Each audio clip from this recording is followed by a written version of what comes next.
Hey, baby.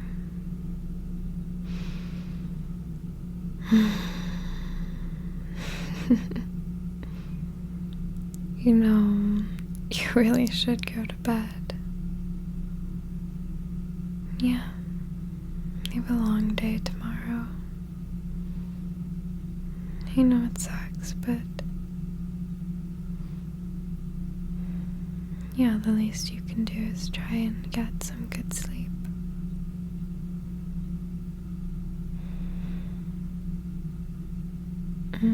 You already tried. I'm sorry it didn't work.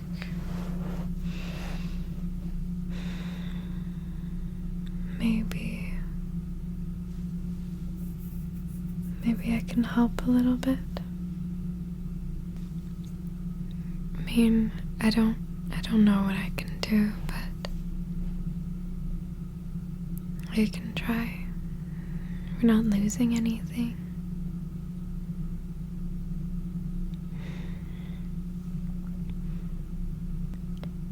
Is there anything that you think might help? If you rather I just leave you alone, I can do that too. No?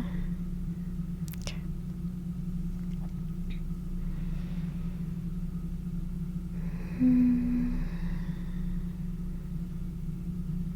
Shh, it's okay.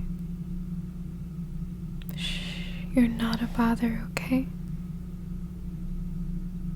I want to be here for you and I want to help you sleep. I know you have a lot of big things coming up and I know it's stressful and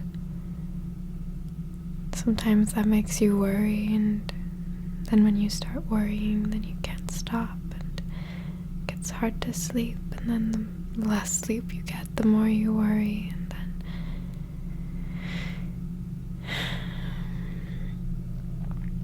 then you end up worrying about how much sleep you're gonna get, and no, I know that sucks.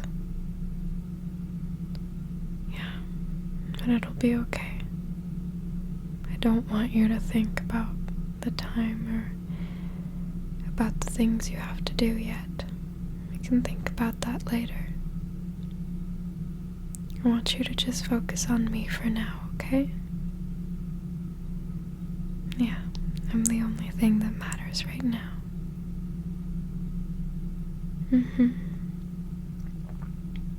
It'll be okay. Everything's gonna be okay.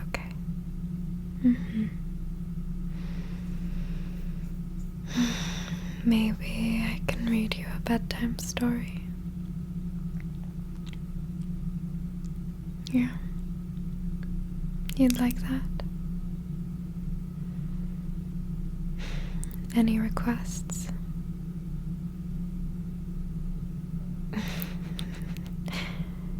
Okay, I can read that. No, I don't mind. I did ask you what you wanted me to read after all. Okay.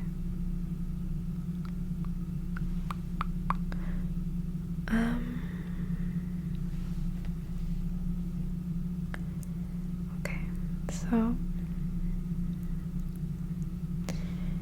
do you want me to just start? Okay. The Lorax by Dr. Seuss.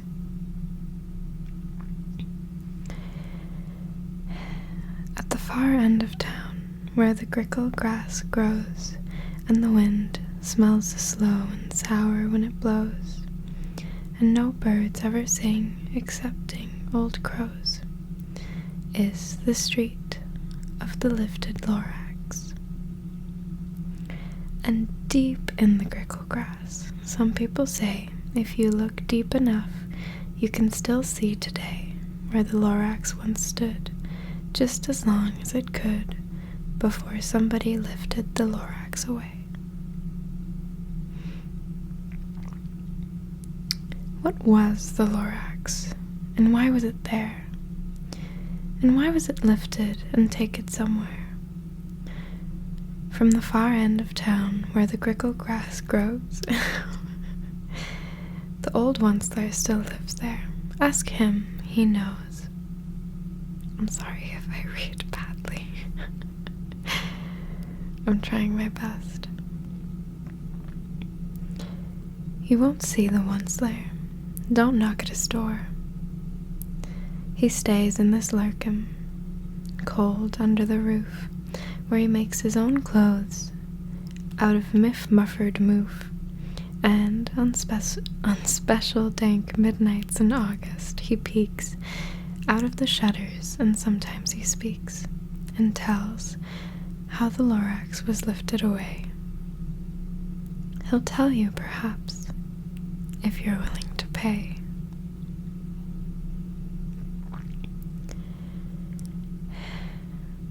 On the end of a rope, he lets down a tin pail, and you have to toss in 15 cents and a nail, and the shell of a great-great-great-grandfather snail. Then he pulls up the pail, makes a most careful count to see if you've paid him the proper amount. Then he hides what you paid him away in his snuff, his secret strange hole in his grovulous glove. Then he grunts, I will call you by whisper-mophone, for the secrets I tell you are for your ears alone.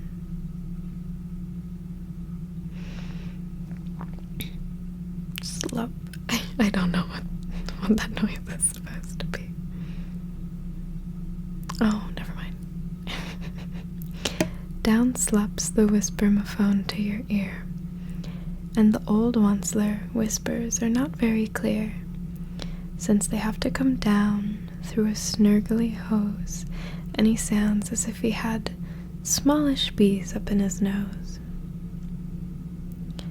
Now, I'll tell you, he says, with his teeth sounding gray, how the Lorax got lifted and taken away. It all started way back, such a long, long time back. Way back in the days when the grass was still green, and the pond was still wet, and the clouds were still clean, and the song of the swomy swans rang out in space. One morning, I came to this glorious place, and I first saw the trees, the Truffula trees, the bright-colored tufts of the Truffula trees, mile after mile in the fresh morning breeze. And under the trees, I saw brown barbaloots frisking about in their barbaloot suits, as they played in the shade and ate Truffula fruits. From the ripulous pond came the comfortable sound of the humming fish humming while splashing around. But those trees, those Truffula trees, all my life I'd been searching for trees such as these. The touch of their tufts was much softer than silk, and they had the sweet smell of fresh buttery milk. I felt a great leaping of joy in my heart. I knew just what I'd do. I unloaded my cart. In no time at all, I had built a small shop. Then I chopped down a Truffula tree with one chop, and with great skillful skill, and with great speedy speed, I took the soft tuft and I knitted a thneed. The instant I'd finished, I heard a gazump. I looked. I saw something pop out of a stump of the I saw something pop out of a stump of the tree I'd chopped down. It was sort of a man. Describe him? That's hard. I don't know if I can. He was shortish, and oldish, and brownish, and mossy, and he spoke with a voice that was sharpish and bossy. "Mister," he said with a sawdusty sneeze, "I am the Lorax. I speak for the trees. I speak for the trees have no tongues, and I'm asking you, sir, at the top of my lungs. He was very upset as he shouted and puffed. What's that thing you've made out of my Truffula tufts? Look, Lorax, I said. There's no cause for alarm. I chopped just one tree. I'm doing no harm. I'm being quite useful. This thing is a thneed. A thneed's a fine something that all people need. It's a shirt, it's a sock, it's a glove, it's a hat. But it has other uses, yes, far beyond that. You can use it for carpets, for pillows, for sheets, or curtains, or covers for your bicycle seats. The Lorax said, Sir, you are crazy with greed. There is no one on earth who would buy that fool thneed. But the very next minute, I proved he was wrong, for just at that minute, a chap came along, and he thought that the thneed I had knitted was great. He happily bought it for $3.98. I laughed at the Lorax. You poor stupid guy. You never can tell what some people will buy. I repeat, cried the Lorax, I speak for the trees. I'm busy, I told him. Shut up, if you please. I rushed across the room, and in no time at all, built a radio phone. I put in a quick call. I called all my brothers and uncles and aunts, and I said, Listen here. Here's a wonderful chance for the whole Onceler family to get mighty rich. Get over here fast. Take the road to North Nitch. Turn left at Weehawk and sharp right at South Stitch. And in no time at all, in the factory I built, the whole Onceler family was working full tilt.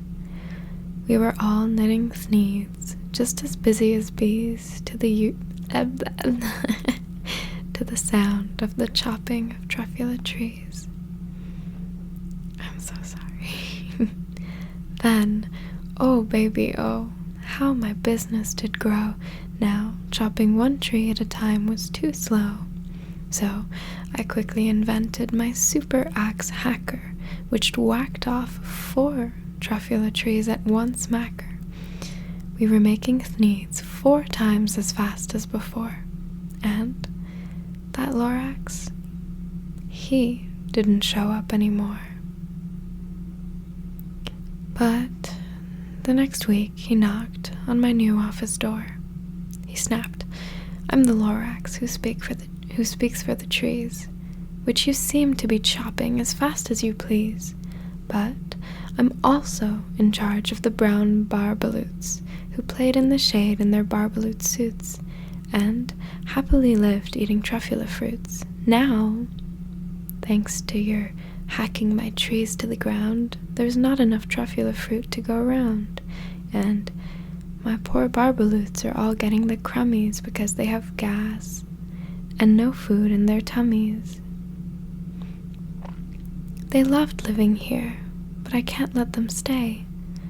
They'll have to find food, and I hope they may. Good luck, boys, he cried, and he sent them away. I, the Onceler, felt sad as I watched them all go, but business is business, and business must grow, regardless of crummies and tummies, you know. I meant no harm, I most truly did not, but I had to grow bigger, so bigger I got. I biggered my factory, I biggered my roads, I biggered my wagons, I biggered the loads of the thneeds I shipped out.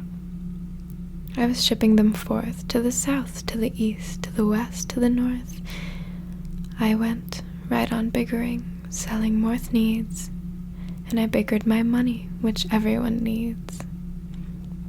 Then, again, he came back.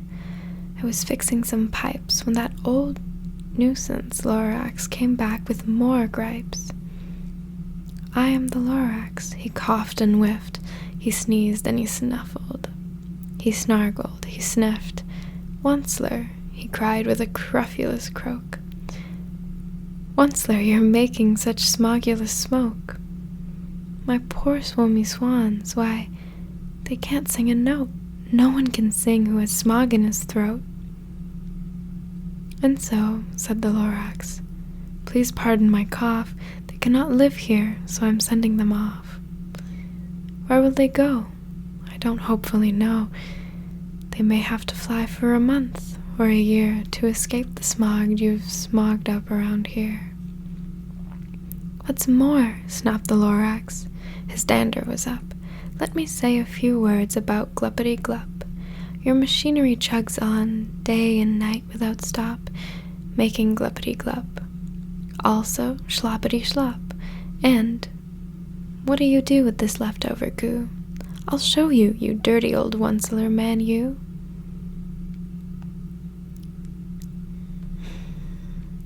You're glumping the pool where the humming fish hummed.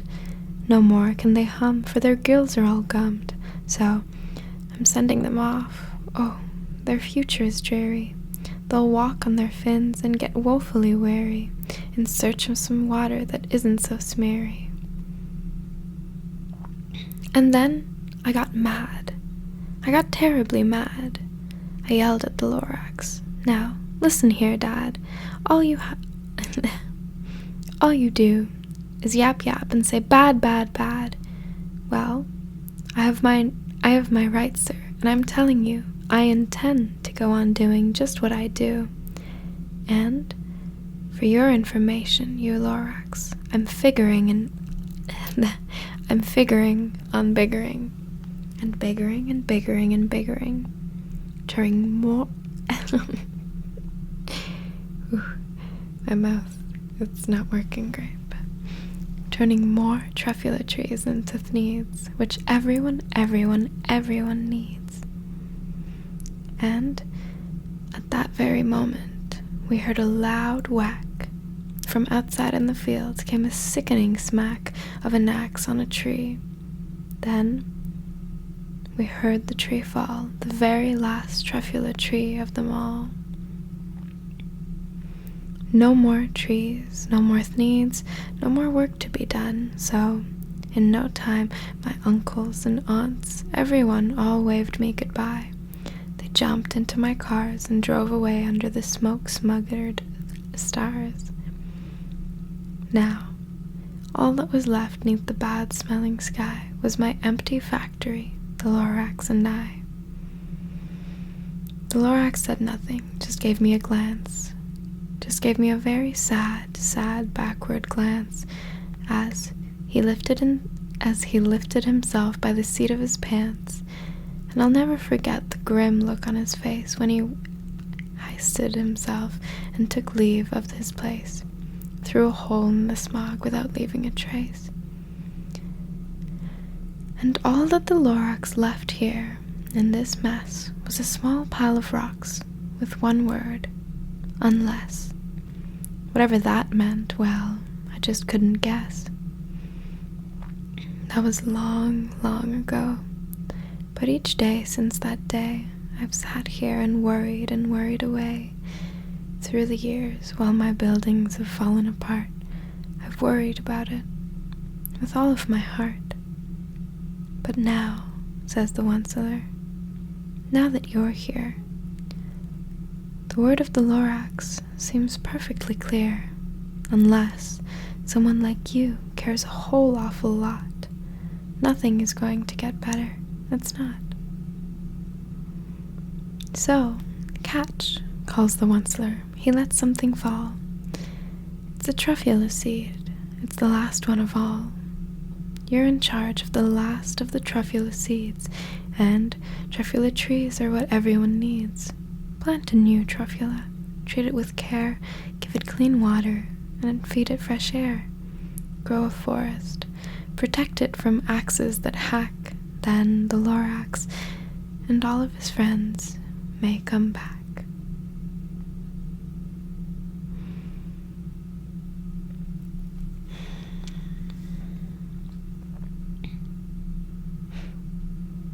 I hope that was okay.